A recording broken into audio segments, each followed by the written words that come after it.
안녕하세요. 이호섭입니다. 네, 이번 시간에는 지난해까지는 지역 특성 살리기라는 공모사업 명칭으로 나왔습니다. 지역 특성 살리기.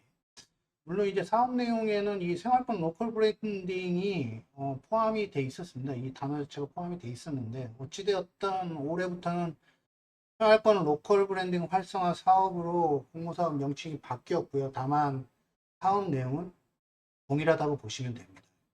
일단은 조금씩 좀 변동이 있습니다. 매년 사업 내용만 좀 이렇게 유심히 들여다보시면 되지 한 단어 한 단어 이렇게 바뀌는 그런 공무사업 명칭의 변화까지 우리가 감지하기는 좀 쉽지 않으니까 앞으로도 이 사업뿐만이 아니고 이렇게 주된 사업 내용이 무엇인지에 따라서 사전에 준비하신다면 그 사업 내용에 대해서 준비하시는 게 당연하고 바람직합니다. 이 사업은 인구 감소 지역이 주 대상이고요. 물론 공모 지침을 보면 인구 감소 지역을 중심으로 한다고 돼 있지 아예 제한 사항으로 두고 있지는 않습니다. 그럼에도 불구하고 어찌됐든 인구 감소 지역이 주 대상이다. 이렇게 하는 게 맞을 것 같긴 합니다. 어차피 평가 단계에서 인구 감소 지역이 아니게 되면은 그 가능성이 많이 떨어질 거기 때문에 그렇게 해석하는 게 맞고요. 공모 사업은 두 가지로 좀 구분을 합니다. 두 가지 융합해서 사용하지는 않습니다. 기획 디자인형과 특화 인프라형. 그래서 기획 디자인형은 개수당 300 국비 기준입니다. 특화 인프라형은 일단 개수당 10억 정도 25년 기준입니다. 그래서 보시면은 전국의 모든 기초지방자치단체로 돼 있습니다만 인구 감소 지역 중심으로 지원이 되는 공모사업이다. 이렇게 보시는 게 맞고요. 기획 디자인형은 기본적으로 이제 브랜딩을 어떻게 할 건가, 브랜딩, 그 사업 명칭에 비춰서 로컬 브랜딩을 어떻게 할 것인가에 역시 포커스가 맞춰져 있습니다. 사례는 이제 문경 점촌 전방길 이렇게 돼 있고요. 그리고 특화 인프라형은 좀 더 이제 규모가 크겠죠.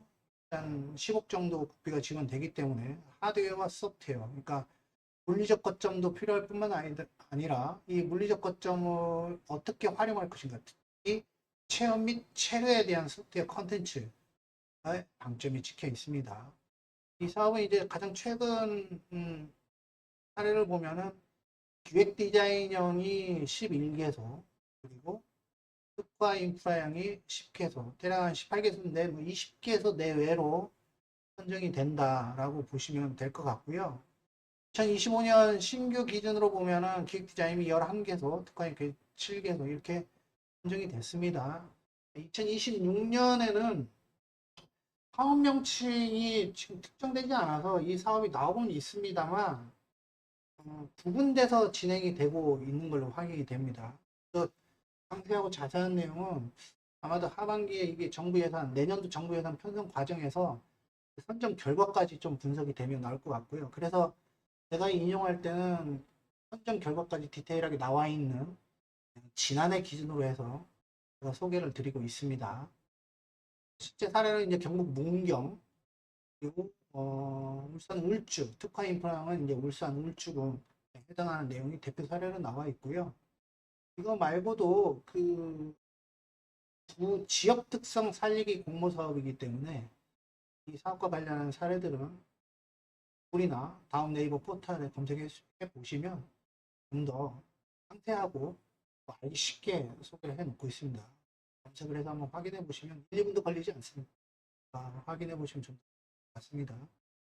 공모사업 계획서는 이제 계속 제가 소개해 드리는 이 유튜브를 보시면 이제 좀 공통점을 확인하시겠습니다만 사업 개요, 여건 환경 분석, 그리고 사업에 대한 내용, 향후에 어떻게 추진할 것인지 계획, 그리고 거버넌스, KPI 등 성과 지표 이런 내용들이 공통적으로 다뤄지고 있습니다.